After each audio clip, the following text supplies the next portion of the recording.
Special thanks to Rosetta Stone for sponsoring today's video. Imagine a world where Aizen, Gin, and Tōsen never defected from the Soul Society, and instead were around to help protect the Sternritter during the first Quincy invasion. How different would things be? With these three powerful captains in their ranks, could the Gotei 13 successfully defeat the Vandenreich during that all-important first battle? A battle that saw the Soul Society suffer an unprecedented and devastating defeat in the manga. Or would the outcome remain essentially the same?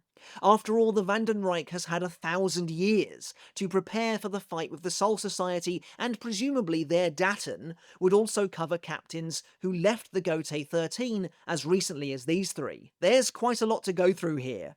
Retaining these three captains would be a fairly significant change to the narrative, all things considered, and would result in a number of rippling alterations throughout the world, and we need to at least try and account for as many of them as possible. As with all of my previous What If videos, I like to try and approach it from a realistic perspective where I can, by which I mean, how does this new scenario fit into the larger story as a whole? And so I think it's important to open this discussion by looking at what might have actually changed as a result of these three captains not defecting before we dive into their potential performance on the battlefield. So without further ado, let's take a look. Would Aizen, Gin, and Tōsen make a dramatic difference to the fate of the Soul Society during the first Quincy invasion? Or would Yhwach and his Sternritter still proceed to trample the Gotei 13? Let's find out. So as you can see in this very video featuring the Shinigami and the Quincy, we've got a great showcase of Kubo's love of incorporating various different languages and motifs into the series. And with Rosetta Stone's help, you can engage on an even deeper level with this side of Bleach. As you know, my wife Jade and I are currently busy trying to learn and improve our Japanese, and we recently found ourselves bouncing off of a different language learning app due to the repetitive nature of the vocabulary tools. Meanwhile, Rosetta Stone puts the focus on naturally immersing yourself in the language instead. What this means is that Rosetta Stone delivers your lessons in your new language, helping you form natural, organic connections by speaking and listening as though you are engaging in a conversation with a native speaker. Rosetta Stone's dynamic immersion technique of teaching is absolutely the key to their success and what helps them stand out. But that's not all. Rosetta Stone's True Accent technology provides detailed voice recognition capabilities, allowing you to master pronunciation when compared with native speakers. 女の人と彼女の犬。女の人と彼女犬. It's easy to take Rosetta Stone with you thanks to the app, which features both mobile and desktop options, and with lessons as short as 5 minutes apiece, it's perfect for learning on the move. You'll also find an audio companion and immersive stories to boost your listening skills, and if you're just starting out, the app helps you learn kanji. Or if you're not there yet, you can switch to Romaji to ease into it. So whether you're looking to travel or just want to learn something new, try Rosetta Stone. The lifetime subscription is currently a massive 60% off, giving you unlimited lifetime access to 25 languages at a fraction of the cost. So visit my link in the description below or scan the QR code on the screen to access this month's newest special offer.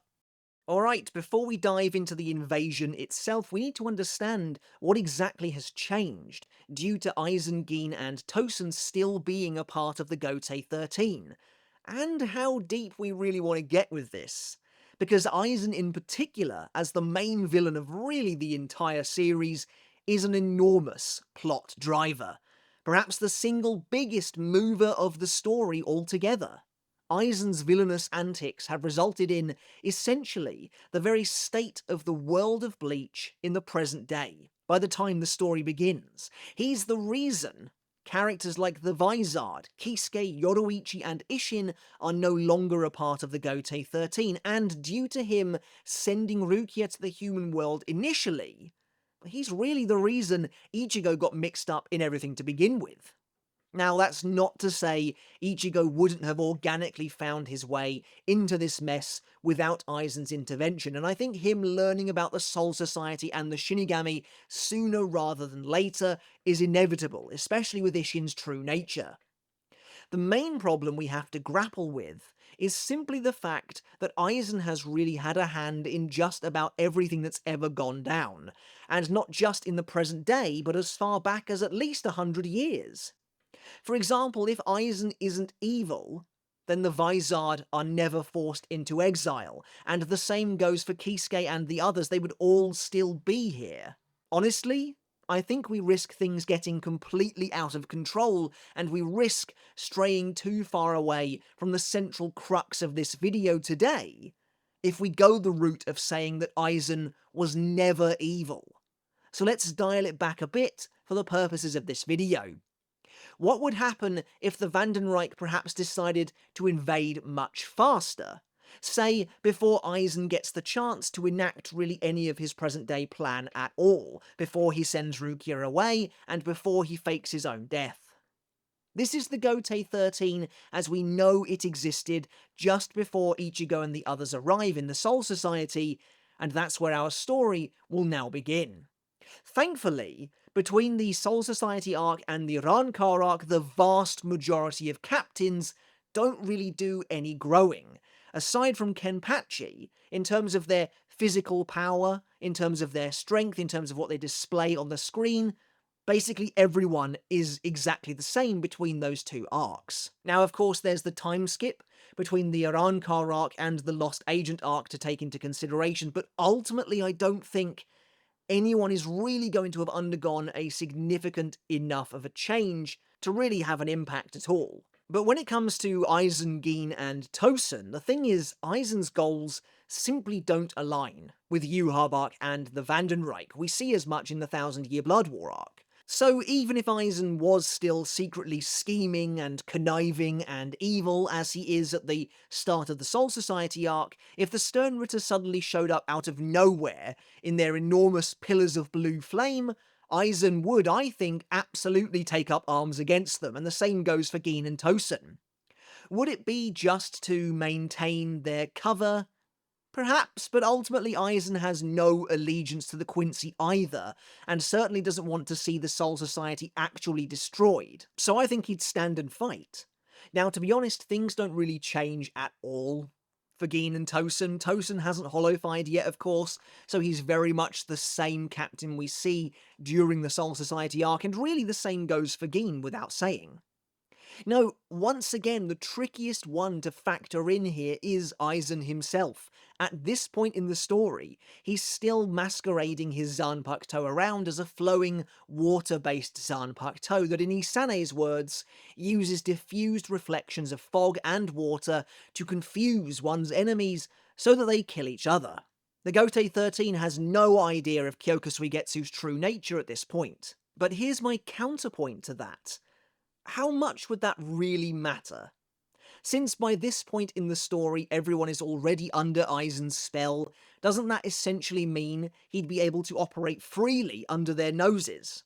Interestingly, none of the Sternritter would be affected by Kyokusuigetsu yet, but Aizen could probably change that fairly quickly if he even saw a need. I mean, ultimately, could Aizen just walk around the battlefield putting every Sternritter he comes across under Kyokusuigetsu's spell, and then potentially one-shotting them when they don't even know he's there, they don't even know what hit them?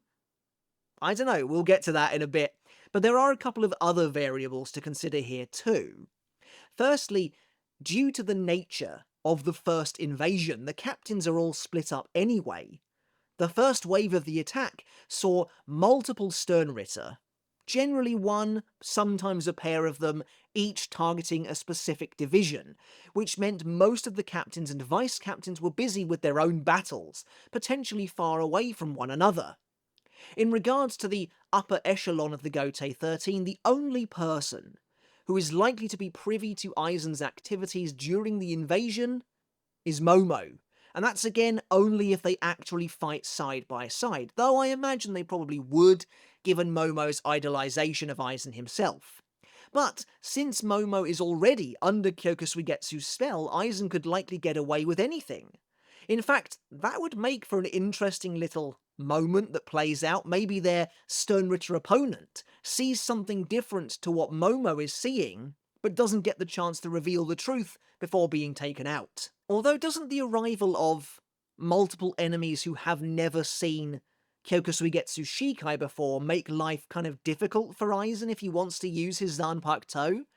Because if he releases Kyokusuigetsu in order to get them under his spell, wouldn't that then reveal the truth to everyone else around him, because they then see the Shikai's release? Because I'm fairly sure Aizen needs to actually show someone his Shikai release in order to ensnare them in its spell. But then if someone's already seen it, wouldn't doing that release the spell momentarily? I don't know, that's given me food for thought, to be totally honest. But then, I mean, there's also something else to consider. Who's to say Aizen would even need to use his Zanpakuto? One thing that's interesting about Aizen is that we don't really know what the Gote 13's general perception of him and his strength was. My guess is that no one had any idea how monstrously powerful Aizen actually was, but he seemed very well respected, and I have to imagine his skills were always considered impressive. But I mean, I don't think anyone is expecting him to single-handedly dismantle a Sternritter with ease, maybe throw a Hardo 90 in there for good measure. So again, does he hold back at all to maintain the illusion of his, facade? It's pretty clear to us, the readers, that at the time of the Soul Society arc, and frankly, right the way up until the Hogyoku begins to restructure Aizen's soul, that Aizen is, I would say, comfortably the second strongest captain of the bunch behind Yamamoto. But was that clear to the other characters, or would they be reasonably expecting Aizen to be behind the likes of Unohana, Kyoraku, and Ukitake? Anyway, are there any other changes to the first invasion as a result of us shifting the timeline somewhat outside of Aizen, Gin, and Tōsen? Well, yes, quite a few actually, as chance would have it. For starters, Yamamoto would have both of his arms again, which makes him quite a bit stronger, or at least have better control over his Reryoku than before. Secondly, there's the Ichigo problem. If Ichigo isn't involved, what does that mean for the fate of the Soul Society? Honestly, and I don't know how agreeable this is, and we'll get into this a bit later on as well, but I don't think it changes that much. Due to the efforts of Kirige, Ichigo wasn't even present for the bulk of the battle anyway, the deciding portion of the battle, which obviously was the point. And by the time Ichigo arrived, Yamamoto was already dead, and frankly he achieved very little in his battle with Yhwach. Shinji tries to make him feel a bit better by, claiming that he drove the enemy boss away, but in reality Yhwach was forced to leave due to his connection to the Schattenbereich.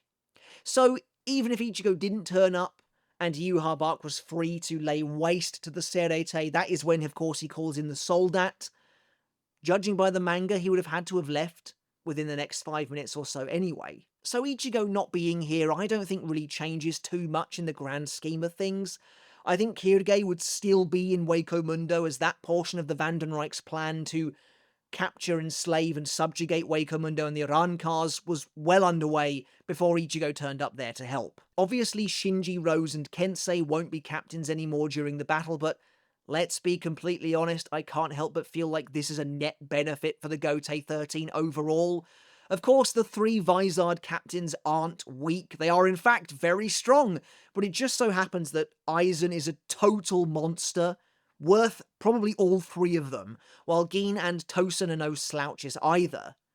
On top of that, Kenpachi Zaraki is considerably weaker in the Soul Society arc than he is by the time of the first invasion, even though he still hasn't actually achieved his full potential there yet either.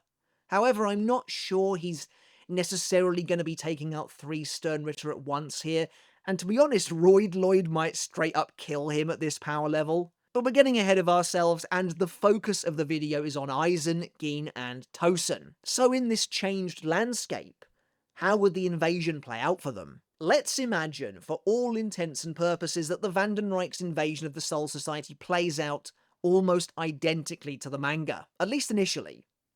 Yamamoto, having been enraged by their last attack, which killed Sasakibe, orders the captains to prepare for war, but nonetheless they are still caught off guard just like they are in the manga when the pillars of blue flame erupt. And yes, that includes Aizen, Gin, and Tōsen. Even if Aizen knows of Yhwach, knows of his existence, I don't see how, back here, he could have possibly anticipated this any more than really anyone else.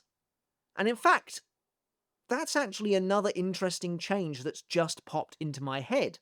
The captains would have literally zero idea that the Vandenreich might possibly be coming, might even still exist. Why, you ask?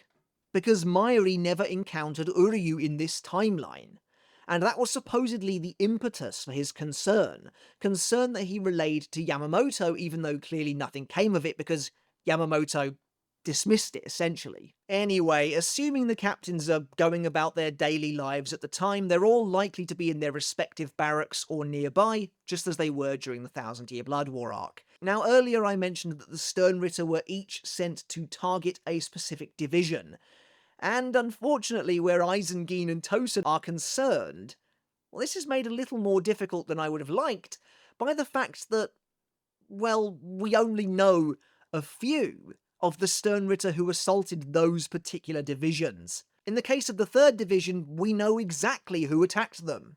Basby launched a surprise assault on Izuru and the other high-ranking officers of the division, defeating them all almost immediately. However, Nanana finds Rose after clearly having also butchered a number of officers beforehand. It's clear as well that the Sternritter are specifically attacking in some kind of coordination, as Nanana knows exactly who's come with him and even comments on Basby's efforts where Izuru is concerned. And well, I mean, as far as we know, Rose manages to keep Nanana at bay for their entire showdown. Once the captains have their bankai stolen, Rose is seen looking totally fine. Later in chapter 505, one chapter before Nanana arrives to jump Yamamoto, Rose is shown lightly injured, and then Nanana runs away to jump Yamamoto. However, considering Rose's injuries in the aftermath, it is possible he was taken out in that short space of time, but to be honest, I doubt it. But what about Gin? We can assume, therefore, that he comes up against Nanana as well, so how does that battle go for him? Look, going off what we know about Nanana and his abilities, it is kind of difficult to figure out. In order for Nanana's the underbelly to trigger effectively, he needs to have observed his opponent for a long time in order to best understand and map the pattern of their Reryoku. It's totally possible that Nanana was observing Rose for a while prior to engaging him, but I seriously doubt it. If he had been, why wouldn't he have just used the underbelly on Rose immediately like he does with Aizen, or like he tries to do with Byakuya in the anime? There's a precedent here for him using the underbelly from the off if he knows he's able to. Considering he doesn't appear to have used it the next couple of times we see Rose either, then it seems likely that Nanana is kind of flying blind here. Considering Nanana's the underbelly was strong enough to knock out Muken Aizen briefly, this would have taken Rose out basically no problem as far as I'm concerned. I'm not saying it would have killed Rose, but he wouldn't have been getting up again, I don't think, for the rest of the battle. So, taking that into consideration, I'm kind of amazed that Rose didn't just roll over Nanana like he was nothing, because without the underbelly, Nanana really just has basic Quincy abilities at his disposal, including a fairly impressive bow that lets him fire up to 9 arrows at once, but I mean, that's kind of about it.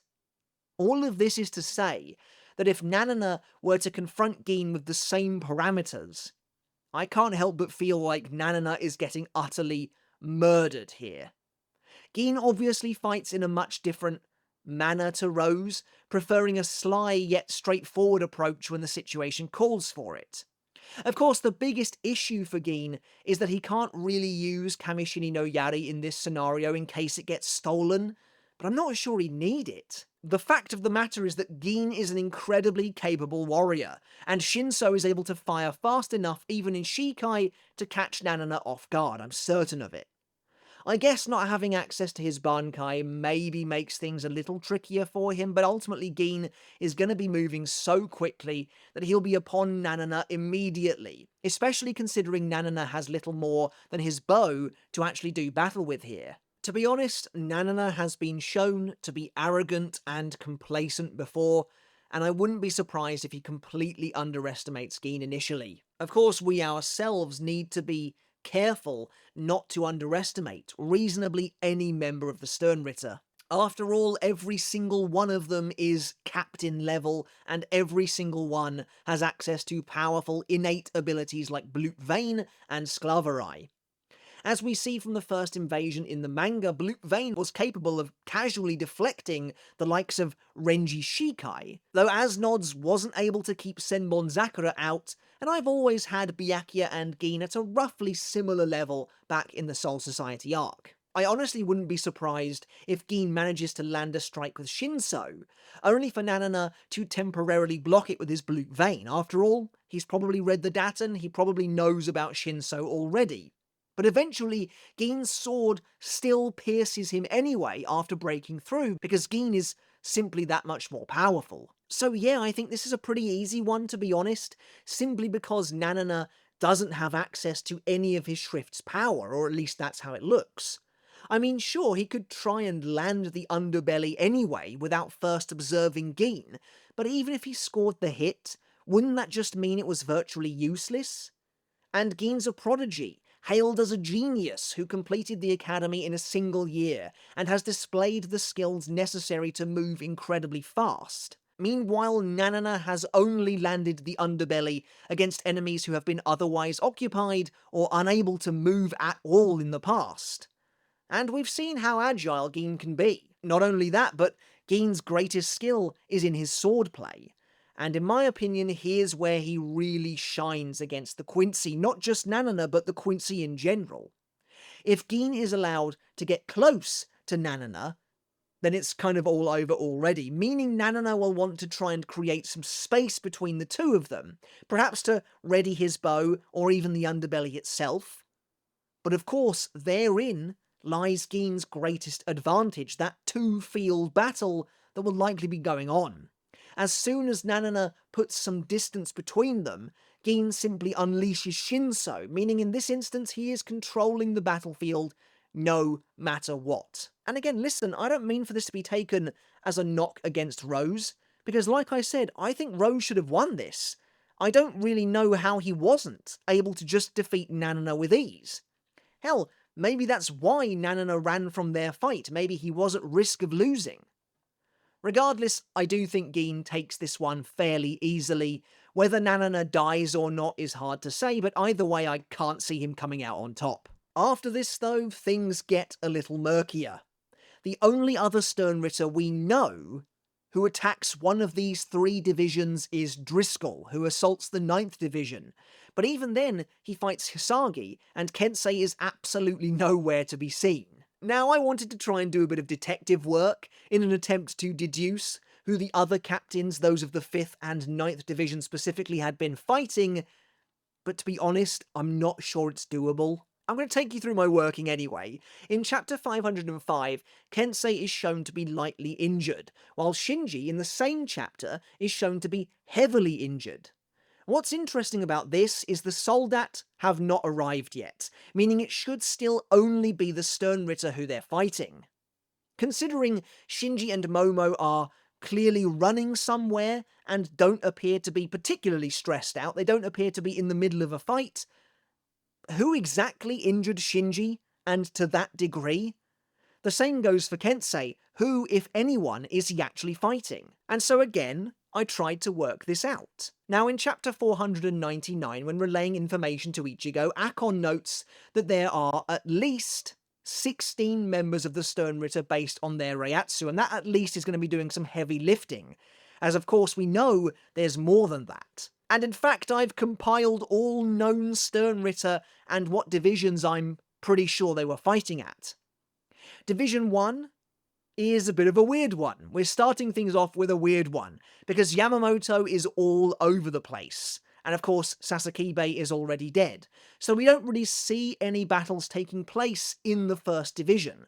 As far as I'm concerned, we have literally no idea who, if any of the Sternritter were actually there. Okikiba, the 3rd seat, is left in charge of the division, but again we never see him fighting. We know that Yu Harbak is technically there because he's in Muken, but as far as the above ground battle goes, no idea. There could be none there, or there could be a couple. Attacking the 2nd Division is, of course, BG9. Attacking the 3rd Division is Basby and Nanana.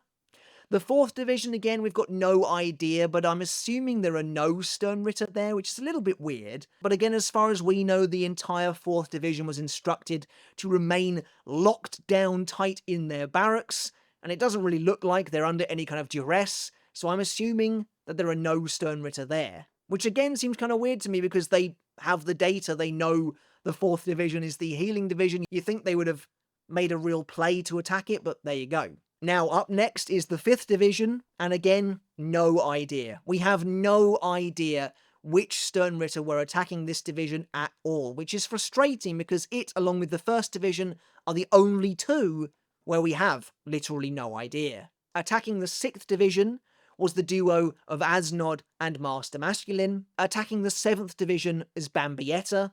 Attacking the 8th Division is Robert. The 9th Division is being attacked by Driscoll. The 10th Division is being attacked by Kangdu. The 11th Division is a bit of a weird one. I'm going to assume that Jerome, Berenice, and Lloyd all went for this division initially, but even if they didn't, they're taken out by Kenpachi. What's weird is that Ikaku is shown to be injured a little bit like Kensei and Shinji prior to the Soldat arriving, so he must be fighting someone, but again, no idea who. Attacking the 12th Division is Pepe, and maybe Giselle, we'll get into that in a minute, but definitely Pepe. And then the 13th Division again is another one that's a little bit weird. Hashwolf attacks it initially, and then kind of joins Royd later on at some point. Meninas, we know, attacks the 13th Division, specifically thanks to the anime, and then there is one other character who is also battling the 13th Division, specifically they are the one fighting Ukitake, and I'm inclined to say that this is Askin, but again, we'll get into that in a minute. So if you were paying attention to that list just then, you'll know that the missing Sternritter are as follows: Gerard, Leal, Pernida, Nianzol, Kirge, Candice, Lil Toto, potentially Giselle, and Gremmy. So I mean, you can see right away that there are more than 16 Sternritter present already, even from the ones that we know are there. Maybe Shaz Domino is also included in that initial tally, though we don't really know how strong he is by comparison, and maybe if they kind of share a similar Reryoku, Lloyd and Royd are counted as one, although I don't really know why that would be. Typically, the 5th Division, like I said, is one of only 2 divisions for whom we have absolutely no reference for which Sternritter was there. I think it's very likely that the Schutzstoffel at the time, so at least Gerard, Leal, and Pernida, maybe Gremmy, maybe Kirge, maybe neither of them, probably weren't involved in this battle at all, and likely remained behind in Silburn. That's only speculation on my part, but it makes sense to me, and I think the same is true of Gremmy either way. I feel like Yuhabak would have kept him locked up for this battle, though again, I could easily be wrong. Kirge is of course in Waco Mundo, so that leaves us with only a few Sternritter left. Nyanzol, Candice, Lil Toto, and Giselle. Now, I know a lot of people think Nyanzol was present during the first invasion, specifically because of the anime artwork that kind of depicted him as among the Sternritter present during that invasion, and I agree, it is weird. It's very conspicuous. However, I don't think this is Nyanzol facing Ukitake. The hair simply isn't right, and I think it's much more likely to be an early version of Askin's design. Askin's design, by the way, pretty notable for changing considerably even after we were introduced to him. You can see his outfit, for example, is completely different in chapter 543 to how it eventually ends up, and his face looks totally different as well in 543 compared to kind of how it ends up being. It's also long been speculated that Giselle was one of 2 Sternritter attacking the R&D department, as we see what appears to be 2 different kinds of mind control taking place. Rin has clearly been affected by Pepe's the love, or at least how we know it to work, but Jidanbo looks completely different. His eyes are blank, he isn't exhibiting any kind of personality whatsoever, and that seems to be more akin to Giselle's the zombie. Now, of course, it could just be that Kubo hadn't quite decided on what exactly these characters' powers were just yet, as let's be honest, the narrative and the paneling here quite explicitly frame this as Pepe being the one controlling Jidanbo, at least in my opinion, so who really knows? Anyway, back to the matter at hand. Well, based on all of this supposed evidence that we've got here, it seems likely to me that the 5th Division was assaulted by at least one of the remaining Bambis, Candice, Lil Toto, and or Giselle. It could have been a mixture of several of them, or all three of them at once. The thing is, it's pretty clear though that the majority of divisions only had one Sternritter attacking them, while only a couple actually have 2 or 3. Either way, if Aizen is coming up against Candice, Lil Toto, or Giselle, or frankly even some combination of the 3 of them, I think it's going to be a pretty one-sided stomp. Candice has already been shown to be fairly green as far as the Sternritter go, and I think Aizen would utterly trounce her in combat, to the point where even his spiritual pressure would probably be enough to force her back. Remember, Aizen is really second only to Yamamoto at this point, a captain who casually wiped out 3 Sternritter with a single swing of his Shikai. Even if all 3 of these Bambis were attacking the 5th Division at the same time, I think Aizen would honestly cut them all down with a similar amount of effort. Is that too crazy? I don't really know. Maybe? Perhaps someone like Lil Toto might have her wits about her enough to realise that something was off about this bespectacled captain, and maybe she would manage to outlive one strike. But it seems so hard to me to imagine Aizen not just kind of instantly wiping them out. And again, maybe it kind of depends on if Momo is around, right?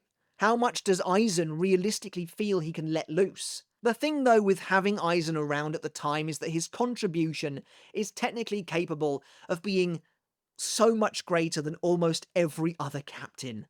You have to look at how Yamamoto was able to approach the situation to get a truly good frame of reference.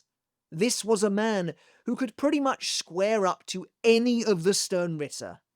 Any of them. And wipe them out with ease. Any of them that were present in the first invasion, I mean. Yamamoto completely shuts down and then incinerates Driscoll before doing the exact same thing to Asnod, Basby, and Nanana. And then using his bankai, Yamamoto decimated Royd, who himself was using 80% of Yuha Bark's strength at the time. So even a Yuha Bark using 100% of his strength would have been totally walked over by Yamamoto in bankai. That's just a fact, based on what we see. So we're talking fighters who are on a totally different level. Now, that's not to say this is an ironclad way of working out how well everyone should do.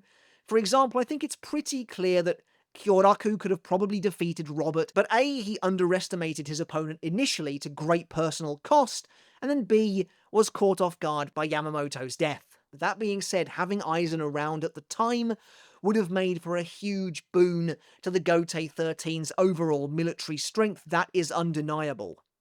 Whoever the Sternritter was that was attacking the 5th Division, unless it was someone totally crazy like Lille or Gerard, though again, I very much doubt it, Aizen is going to be completely unstoppable there, taking them out in a flash, before likely moving on to try and help out another division.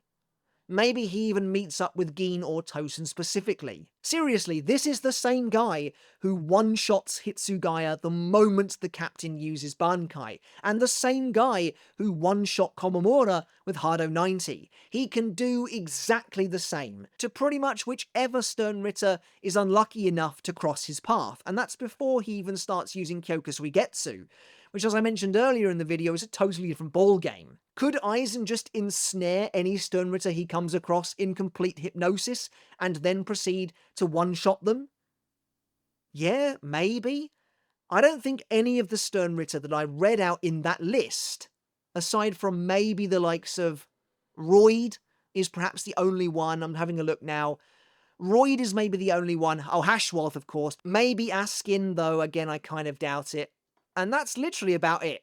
The rest of them aren't going to be able to stand up to Aizen pretty much no matter what. Also potentially attacking the 13th Division, though I don't think so, is Royd, of course, under the guise of Yuha Bark at the time. Initially, it looks like he's not involved in the fighting. Hashwalth says to him that it doesn't look like the rest of the 13th Division is going to put up a fight now that Kajamaru has been killed in front of them. And then later on, Royd does look like he is getting involved when Kenpachi arrives, so it's kind of hard to say, but I guess he's fighting the 13th Division at this point. So randomly, the 13th Division seems to have like 4 Sternritter coming after it, which is pretty unfortunate. But anyway, maybe after Gin defeats Nanana, he and Aizen then convene and together they take down Basby, perhaps coming to Izuru's rescue. Although I think Izuru would have probably been taken out by then already. The thing with Aizen is that it's like having a second Yamamoto running around the battlefield, which is something the Gotei 13 simply didn't have in the manga. Aizen technically has less destructive power than the head captain and is weaker overall. I'd argue probably less physically strong and maybe durable too, but still, he's enormously powerful. Again, capable of taking out captain level characters in a single hit, and way more likely to make a serious dent than, I'm sorry to say, Shinji was. And then of course there's Tōsen, who again, much like Aizen, we have no idea who he would have been fighting, but again it's likely to have been one of the aforementioned remaining Sternritter, such as the Bambis, or maybe Nyanzol if he was there. Personally, again, I don't think Nyanzol was involved in the first invasion because I think Yhwach would have tried to keep him away from potential danger, knowing he was planning on taking him to the palace to use as a shield later on. But anyway, even though Tōsen is nowhere near as powerful as Aizen, I still don't think he would struggle that much against any of the Bambis if they're on their own. Much like Gin, Tōsen can't use his bankai for fear of it being stolen, though how would that even work in this specific instance? The Sternritter would presumably steal the construct of Suzumushi Tsukishiki Enmakorogi when it was activated, and be able to conjure the dome around them. But wouldn't Tōsen still be completely unaffected, as he's the one actually holding Suzumushi itself? Honestly, that could have been a really cool turn of events. The Sternritter tries to use the captain's bankai against him, only to find their senses are still the ones that are being affected. That's kind of neat. Either way, I don't think Tōsen necessarily has as easy a time of it as Aizen or even as Gin. If he comes up against multiple Sternritter, then I think he's likely to be in trouble, but at the same time, did any captain really come up against multiple Sternritter completely on their own aside from Yamamoto and maybe Kenpachi, unless he was actively going looking for them?